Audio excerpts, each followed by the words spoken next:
الحمدللہ وکفی والصلاة والسلام علی عبادہ الذین اصطفیٰ خصوصاً علی افضلہم وخاتم النبیین محمد الامین وعلی آلہ وصحبہ اجمعین اما بعد فقد قال اللہ تبارک وتعالی کما ورد فی سورۃ الصف اعوذ باللہ من الشیطان الرجیم بسم اللہ الرحمن الرحیم یا ایہا الذین آمنوا هل ادلکم علی تجارۃ تنجیکم من عذاب علیم تؤمنون باللہ ورسولہ وتجاہدون فی سبیل اللہ باموالکم وانفسکم ذالکم خیر لکم ان کنتم تعلمون یغفر لکم ذنوبکم ویدخلکم جنات تجری من تحتها الانہار ومساکن طیبۃ فی جنات عدن ذالک الفوز العظیم واخری تحبونها نصر من اللہ وفتح قریب وبشر المؤمنین صدق اللہ العظیم رب اشرح لی صدری ویسر لی امری واحلل عقدۃ من لسانی یفقہوا قولی اللہم ربنا الہمنا رشدنا واعذنا من شرور انفسنا اللہم ارنا الحق حقا وارزقنا اتباعہ وارنا الباطل باطلا وارزقنا اجتنابہ اللہم وفقنا ان نجاہد فی سبیلک باموالنا وانفسنا اللہم ارزقنا شہادتا فی سبیلک آمین یا رب العالمین۔ سورہ صف کا جو دوسرا رکوع ہے کل 5 آیات پر مشتمل ہے۔ آخری آیت طویل ہے، وہ میں نے اس وقت تلاوت نہیں کی ہے، 4 آیات کی تلاوت کی ہے۔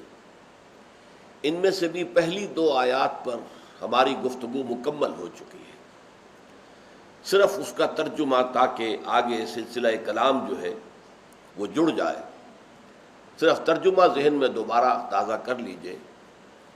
پہلے اللہ تعالیٰ نے ایک سوال کیا، اے ایمان کے دعوے دارو، کیا تمہیں وہ کاروبار بتاؤں، تمہاری رہنمائی کروں اس کاروبار کی طرف جو تمہیں دردناک عذاب سے چھٹکارا دلا دے۔ اس کا منطقی نتیجہ کیا ہوا کہ اگر وہ راستہ تم اختیار نہیں کرو گے تو پھر جہنم کے عذاب سے نجات پانا یہ تمہارا اپنا خود ساختہ عقیدہ ہوگا، یہ مذمومہ اور موہومہ خیال ہوگا، بے بنیاد ہوگا۔ اچھا، وہ تجارت کیا ہے؟ تؤمنون باللہ ورسولہ، ایک تو ایمان اللہ پر، اس کے رسول پر، جیسے کہ ایمان کا حق ہے، یقین والا ایمان۔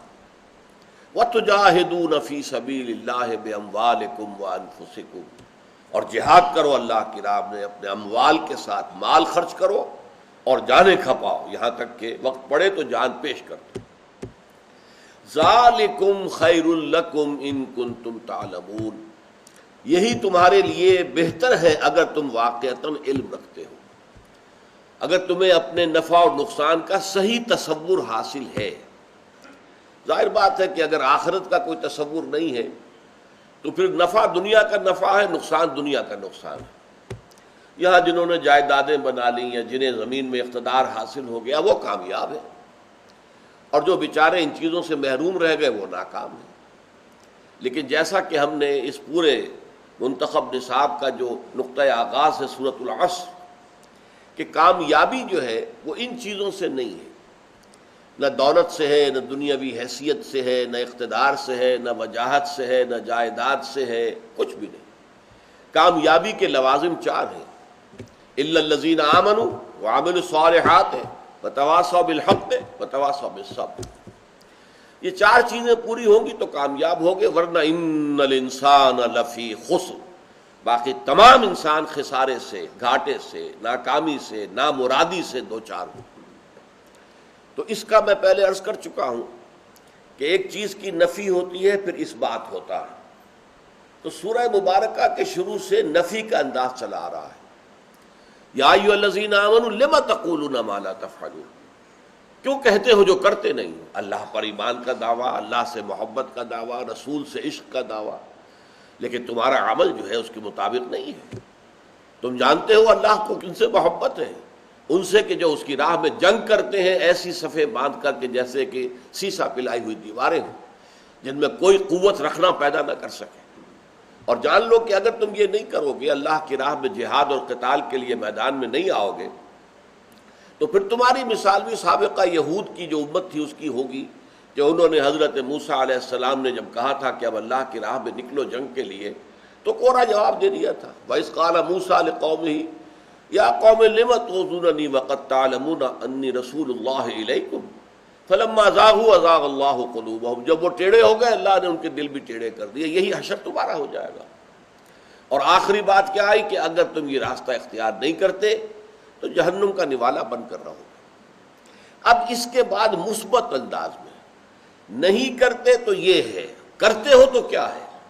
اب اس میں پہلی بات آئی یغفر لکم ذنوبکم، اگر تم اس راستے پر چلتے ہو، اللہ کی راہ میں جہاد، جد و جہد، محنت۔ اب اس جہاد کے بارے میں تفصیل سے میں بیان کر چکا ہوں سورہ حجرات کی آیت نمبر 15 کے ضمن میں، کہ مومن کون ہے؟ انما المؤمنون الذین آمنوا باللہ ورسولہ ثم لم یرتابوا وجاہدوا باموالہم وانفسہم فی سبیل اللہ۔ تو جہاد کے معنی کیا ہے؟ جہاد کے معنی صرف جنگ نہیں ہے، جہاد اپنے نفس کے خلاف بھی ہے، جہاد معاشرے، بگڑے ہوئے معاشرے کے خلاف بھی ہے، جہاد شیطان کے خلاف بھی ہے، جہاد باطل نظریات کے خلاف بھی ہے، جس کے خلاف زبان سے اور قلم سے جہاد کیا جائے گا، جہاد باطل نظام کے خلاف بھی ہے۔ اس کے لیے ظاہر بات ہے کہ میدان میں آ کر اس نظام کو چیلنج کرنا ہوگا اور اس سے ٹکر لینی ہوگی، جس میں یقیناً جان کا بھی اندیشہ ہے، جان بھی دینی پڑے گی۔ یقاتلون فی سبیل اللہ فیقتلون ویقتلون۔ اب یہ ایک مکمل یوں سمجھیے کہ کیریئر ہے۔ اصل میں جو ہم نے جہاد کو قتال کے معنی میں لے لیا ہے، جہاد کے معنی جنگ، اس سے ان تمام آیات کی جو اصل روح ہے وہ پس پردہ چلی گئی، پردے کے پیچھے چلی گئی۔ جہاد کے معنی جنگ نہیں ہے، ہاں جنگ جہاد کی آخری منزل ہے۔ جہاد تو نفس کے خلاف جہاد سے شروع ہو گیا ہے کہ فجر کا وقت ہو گیا ہے، اذان سن لی ہے، لیکن نفس کہتا ہے ابھی اور سو۔ آپ نے کروٹ لی، چادر درست کی، سو گئے۔ آپ نے گویا کہ نفس کے آگے ہتھیار ڈال دیے، اور اگر آپ نے نہیں، نفس کی بات نہیں مانی، اٹھ کر کھڑے ہو گئے، گویا کہ آپ نے نفس کے خلاف جہاد کیا۔ تو بندہ مومن کی زندگی کا کوئی لمحہ جو ہے سوائے اس کے جب وہ سویا ہوا ہے، وہ اب انکانشس ہے، اس کی جو ہے کانشس مائنڈ اس کا ورک نہیں کر رہا ہے۔ خواب بھی آ رہے ہیں تو وہ سب کانشس مائنڈ سے ان کا تعلق ہے، کانشس مائنڈ سے نہیں ہے۔ اس وقت کو چھوڑ دیجئے، باقی پوری زندگی میں کوئی ایک لمحہ ایسا نہیں جو جہاد سے خالی ہو۔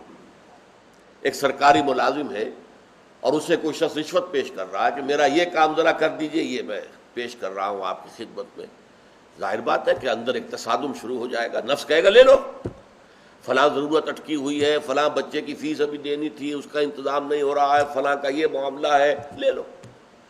اور دل کہتا ہے نہیں صاحب حرام ہے، حرام ہے، نہیں لے سکتا، کشاکش ہے۔ ایک ایک لمحے پر، قدم قدم پر انسان جو ہے دو راہے پر آتا ہے۔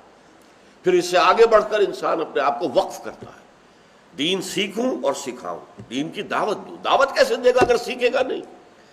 دین کو خود نہیں سمجھتا تو بلائے گا کیسے؟ وہ تو لطیفے والی بات ہے کہ کسی پٹھان نے کسی ہندو کے تلوار سر پر رکھ دی کہ پڑھو کلمہ۔ انہوں نے کہا اچھا خان صاحب پڑھاؤ، کہنے لگے خود قبلہ تو ہم کو بھی نہیں آتا ہے، تو اب کلمہ آپ کو نہیں آتا تو کیا پڑھائیں گے آپ کسی کو؟ اسی طریقے سے اگر آپ قرآن کو جانتے نہیں تو قرآن کی دعوت کیسے دیں گے؟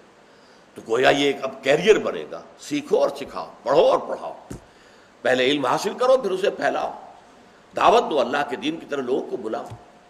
اور یہ کہ اگر اللہ کی طرف دعوت دیتے ہوئے اگر ماحول جاندار ہے، اس میں کچھ زندگی ہے، روح باقی ہے، اور آپ کو ماحول سے ریسپانس مل جاتی ہے، آپ کے پاس 1,00,000 2,00,000 آدمی جمع ہو جاتے ہیں جو واقعتاً اب دل میں یقین بھی رکھتے ہیں، عمل میں ان کے اسلام پر پوری کی پیروی موجود ہے، اب انہیں جمع کرو، منظم کرو، جیسے کہ کوڑے کو بل دے کر جو ہے بنایا جاتا ہے، انہیں آرگنائز کرو اور پھر باطل پر دے مارو.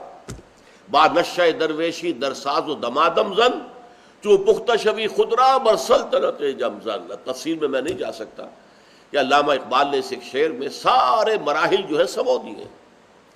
12 برس مکے کی زندگی درویشی تھی. دعوت ہے تبلیغ، دعوت تبلیغ میں ظاہر بات ہے آپ کو عاجزی اختیار کرنی پڑتی ہے.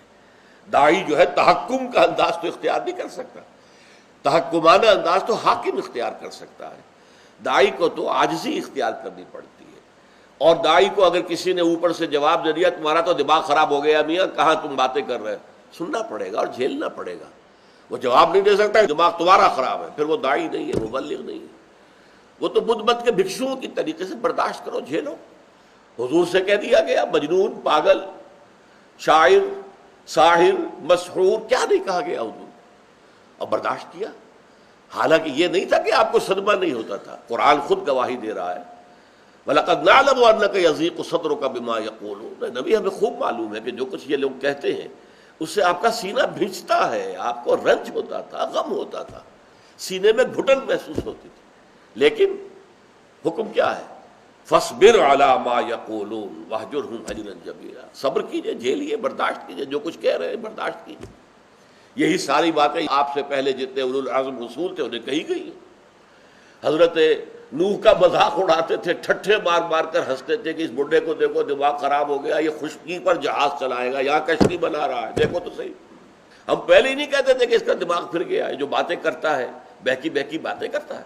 اب تو ثابت ہو گیا کہ اس کا دماغ خراب، مذاق اڑا رہا ہے.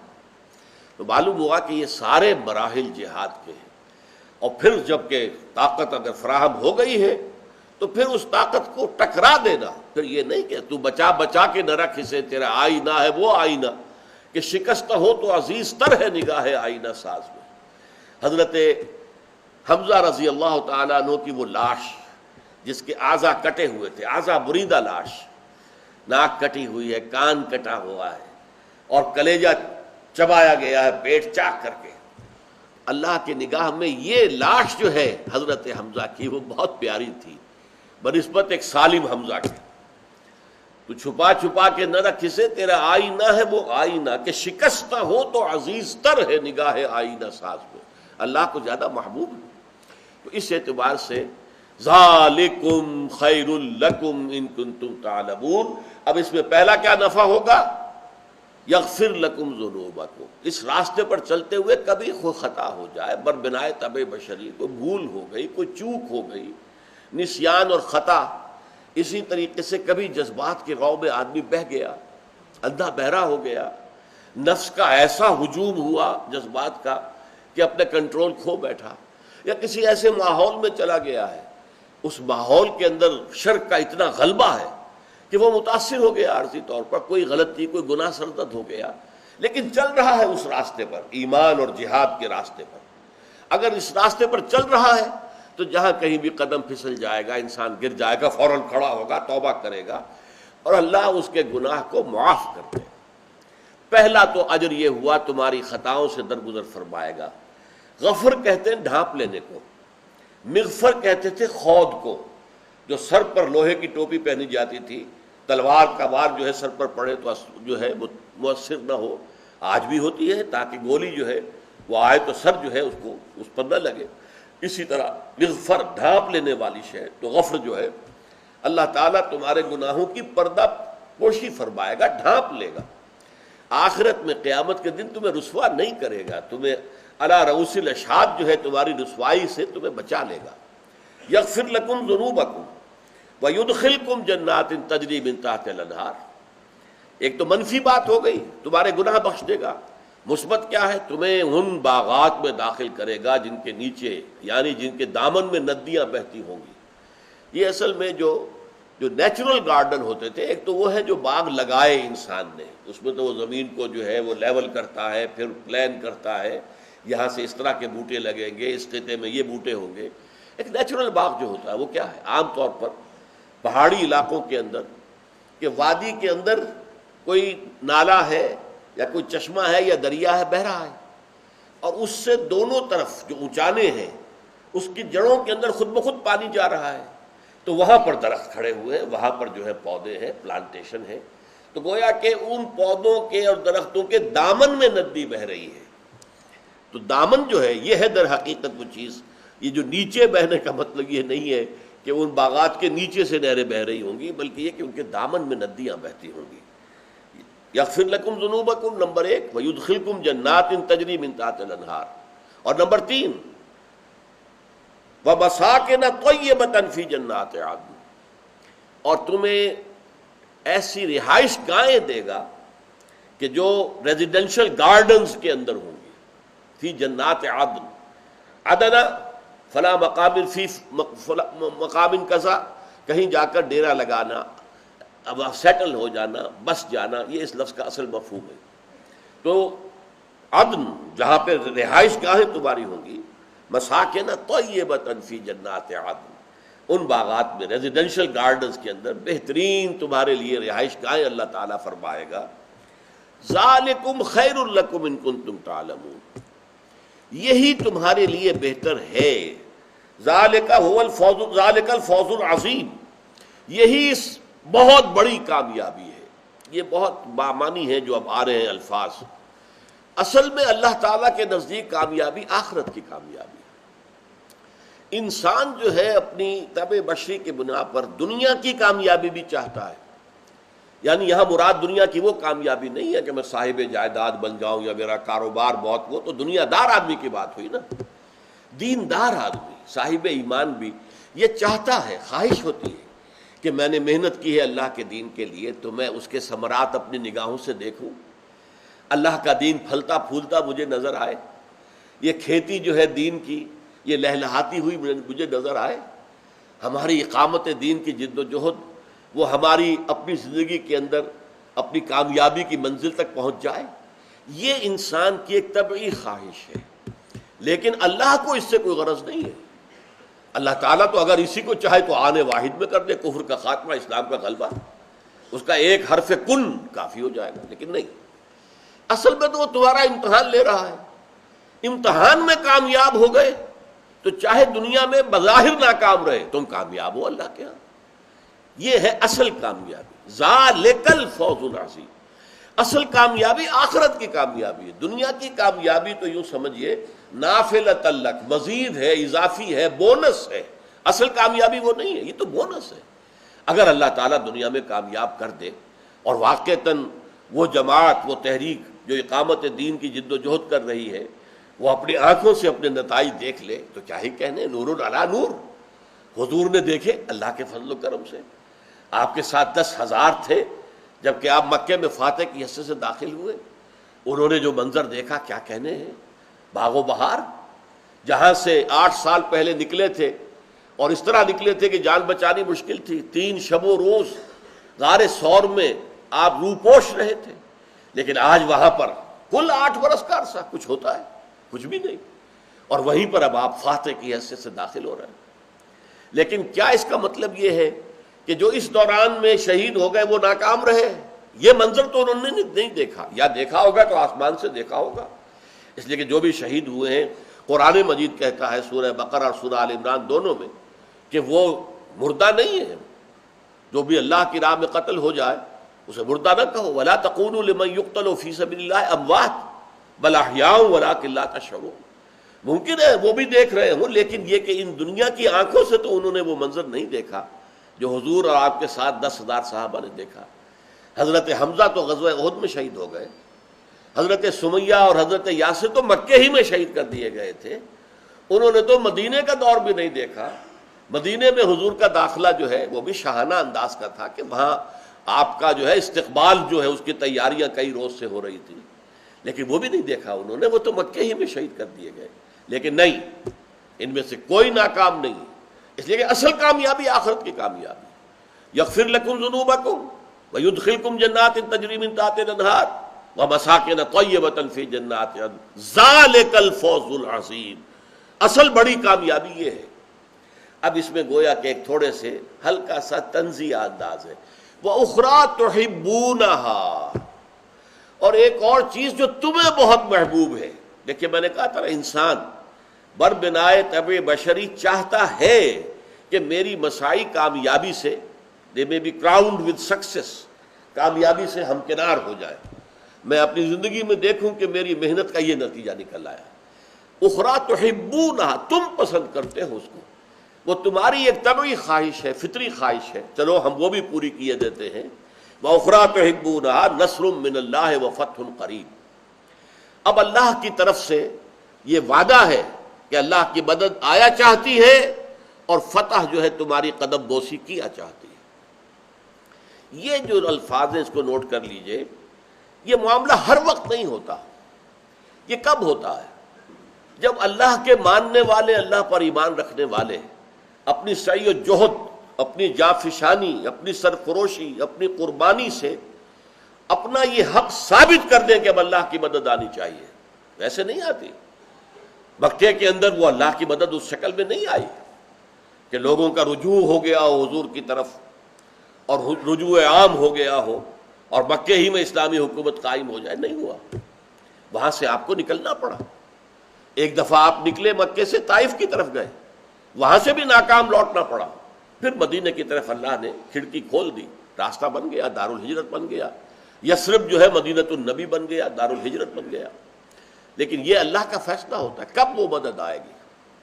اس کے لیے قرآن مجید میں آیا بھی ہے کہ جب اللہ تعالیٰ کی طرف سے آزمائشوں کی انتہا ہو جاتی ہے، وَزُلْزِلُوا حَتَّى يَقُولَ الرَّسُولُ وَالَّذِينَ آمَنُوا مَعَهُ مَتَىٰ نَصْرُ اللَّهِ، جب پوری طریقے سے جھنجھوڑ لیا جاتا ہے، امتحانات ہو جاتے ہیں اور ان امتحانات کے اندر ثابت قدمی کا ثبوت دے دیا جاتا ہے، اور پھر پکار اٹھتے ہیں وقت کے رسول اور ان کے ساتھی، اللہ کی مدد کب آئے گی؟ تب اللہ کی مدد آتی ہے۔ اور یہ واقعہ ہوا ہے سیرت النبی میں غزوہ احزاب کے بعد۔ غزوہ احزاب جو ہے وہ گویا کہ وہ کلائمیکس تھا امتحان کا، آزمائش کا۔ 12,000 کا لشکر جو ہے وہ گھیرے ہوئے مدینے کو، اور اس طرح سے محصور ہو گئے غذا بھی نہیں آ سکتی باہر سے، اور فاقے پر فاقے پڑ رہے ہیں، کہیں جا نہیں سکتے۔ چھوٹی سی بستی ہے، چند ہزار نفوس اس کے اندر ہے، اور 12,000 کا لشکر آ گیا، شمال سے آ گیا، جنوب سے آ گیا، مشرق سے آ گیا، تین اطراف سے آ کر انہوں نے گھیر لیا مدینے۔ بالکل ایسے محسوس ہوتا تھا کہ جیسے صحرا میں ایک چراغ روشن ہے اور آندھیاں آ گئی ہیں چاروں طرف سے اس کو بجھانے کے لیے۔ یہ سارا صورتحال جو ہے اتنی بظاہر مایوس کن تھی کہ منافقین کا نفاق جو ہے وہ چھپانے پر قادر نہیں رہے، ان کی زبانوں پر آ گیا۔ ما وعدنا اللہ ورسولہ الا غرورا، ہم سے تو اللہ اور اس کے رسول نے جھوٹے وعدے کیے تھے، ہم سے کہا گیا تھا کہ قیصر و کسریٰ کے خزانے تمہارے قدموں میں ہوں گے، ہمارا حال یہ ہو گیا کہ رفع حاجت کے لیے ہم باہر نہیں جا سکتے۔ آپ کو معلوم ہے کہ بیت الخلاء وغیرہ کوئی مکانوں کے اندر تو نہیں ہوتے تھے، انسان اپنی طبی ضرورتیں پوری کرنے کے لیے، حوائج ضروریہ کے لیے باہر جاتے تھے میدانوں کے اندر، لیکن اب وہاں بھی نہیں جا سکتے ہم تو اپنی طبی ضرورت پوری کرنے کے لیے باہر نہیں نکل سکتے۔ کہاں گئے وہ خزانے قیصر و کسریٰ کے؟ گویا کہ منافقین کا نفاق ان کی زبانوں پر آ گیا، لیکن اہل ایمان کا ایمان جو ہے وہ بھی ثابت ہو گیا، جبکہ انہوں نے کہا ھذا ما وعدنا اللہ ورسولہ وصدق اللہ ورسولہ، یہی تو ہے جس کا وعدہ کیا تھا اللہ نے اور اس کے رسول نے۔ اللہ نے کہہ نہیں دیا تھا بالکل آغاز میں سورہ بقرہ میں، وَلَنَبْلُوَنَّكُمْ بِشَيْءٍ مِّنَ الْخَوْفِ وَالْجُوعِ وَنَقْصٍ مِّنَ الْأَمْوَالِ وَالْأَنفُسِ وَالثَّمَرَاتِ وَبَشِّرِ الصَّابِرِينَ، ہم تمہیں آزمائیں گے، سختیوں سے آزمائیں گے، فقر و فاقہ سے آزمائیں گے، جانی اور مالی نقصانات سے آزمائیں گے، اگر اس میں صبر پر قائم رہے اور صبر کرو گے تو پھر ان کے لیے بشارت ہوگی۔ اس کے بعد جو ہے غزوہ احزاب کے بعد ٹرننگ پوائنٹ ہے یہ حضور کی جو اقامت دین کی جد و جہد تھی، کہ گویا کہ آخری درجے میں اللہ نے امتحان لے لیا، معدود چند منافقین نکلے، باقی پورے مسلمان جو ہے وہ قائم رہے، ان کے ایمان میں اور اضافہ ہو گیا۔ ھذا ما وعدنا اللہ ورسولہ وصدق اللہ ورسولہ۔ لہذا اس کے بعد حضور نے خود فرما دیا تھا کہ یہ آخری بار تھی کہ قریش تم پر حملہ ہو کر آئے تھے، اب ہماری طرف سے انیشیٹو ہوگا، ہم آگے بڑھیں گے، اس لیے کہ اب قریش کی ہمت اس کے بعد نہیں ہوگی کہ حملہ آور ہو سکے، اب ہم جائیں گے۔ لن تغزو قریش بعد عامکم ھذا، اے مسلمانوں اب اس سال کے بعد قریش تم پر حملہ آور نہیں ہو سکتے، ولکنکم، بلکہ تم تغزونہم، تم ان پر حملہ آور ہو۔ چنانچہ اگلے سال حضور صلی اللہ علیہ وسلم تشریف لے گئے وہ عمرے کے ارادے سے، اور وہاں وہ جو صلح حدیبیہ ہو گئی اسے اللہ نے فتح مبین قرار دیا، انا فتحنا لک فتحا مبینا، کہ قریش نے ریکگنائز کر لیا محمد کو صلی اللہ علیہ وسلم، he is a power to reckon with, اب ان کے ساتھ مفاہمت کرنی پڑے گی، یہ طاقت ہے، ان کو تسلیم کرنا ہوگا۔ تو صلح حدیبیہ جو ہے اس معنی میں کہ قریش نے تسلیم کر لیا کہ مسلمان اب ایک طاقت ہے کہ ان کے ساتھ مصالحت ضروری ہے، انا فتحنا لک فتحا مبینا، جس کو یہاں کہا گیا ہے کہ ان قریب وہ فتح آیا چاہتی ہے، وَأُخْرَىٰ تُحِبُّونَهَا، اور ایک اور شے جو تمہیں بہت پسند ہے، تم چاہتے ہو کہ جو جلدی سے مل جائے، تو اب وقت آ گیا ہے، اب ہم تم سے وعدہ کر رہے ہیں۔ میں نے ساری یہ اس لیے تفصیل بیان کی، ہر آن نہیں ہوتا۔ آج اگر میں اس کا شکوہ کروں کہ اللہ کی مدد کیوں نہیں آئی، میں نے اپنی پوری زندگی کھپا دی ہے، بہت کم لوگ ہیں جنہوں نے رسپانس شو کی، جو آئے میرے ساتھ، جنہوں نے مل کر میرے ہاتھ میں ہاتھ دیا یا میرے دست و بازو بنے، نہیں، کوئی پرواہ نہیں، یہ فیصلہ اللہ کا ہے۔ ہمارے لیے کامیابی صرف یہ ہے کہ اگر اپنی پوری زندگی اس کام میں کھپا دی تو کامیاب، اللہ خیر صلی اللہ۔ اصل کامیابی آخرت کی کامیابی، دنیا کی کامیابی نہیں۔ سینکڑوں نہیں، ہزاروں انبیاء ایسے چلے گئے دنیا سے کہ کسی نے ان کی بات سنی نہیں، تو کیا وہ ناکام ہو گئے؟ حضرت نوح نے اگر 950 برس دعوت دی اور چند انسان نکلے ان پر ایمان لانے والے، 950 برس، تو کیا حضرت نوح ناکام تھے؟ معاذ اللہ، وہ ناکام نہیں تھے، وہ لگے رہے، ڈٹے رہے اسی کام کے اندر۔ ہاں اگر ریسپانس ملتی، لوگ آتے تو اگلا قدم اٹھاتے، پھر اسلامی حکومت قائم کرتے، لیکن اگر ریسپانس ہی نہیں، آوان و انصار ہی نہیں، مددگار ہی نہیں، ساتھی ہی نہیں، دست و بازو ہی نہیں، تو اگلا قدم اٹھانے کا سوال ہی پیدا نہیں ہوتا۔ میں اس کی مثال دیا کرتا ہوں، اگر سورج نصف النہار پر کھڑا ہو جائے، نیچے نہ اترے، ڈھلکے نہ، تو ظہر کا وقت آئے گا ہی نہیں، تو ظہر آپ پڑھ ہی نہیں سکتے۔ اس لیے کہ ظہر کا وقت تو آئے گا لدلوک الشمس سے، جب سورج جو ہے وہ نصف النہار سے مغرب کی طرف ڈھلک جائے گا، تب ظہر کا وقت شروع ہوا۔ اگر سورج وہی کا وہی کھڑا ہے تو ظہر کا وقت آیا ہی نہیں، آپ ظہر پڑھ نہیں سکتے۔ اسی طریقے سے اگر ریسپانس معاشرے سے نہیں ملی ہے تو آپ اگلا قدم نہیں اٹھائیں گے، لیکن آپ اگر ثابت قدم رہے اس دعوت کے اوپر، وہ جہاد بالقلم اور جہاد باللسان اور جہاد بالقرآن، یہ جاری رکھا آپ نے، تو پھر آپ کامیاب ہیں۔ تو فرمایا ذالک الفوز العظیم، اصل کامیابی کیا ہے؟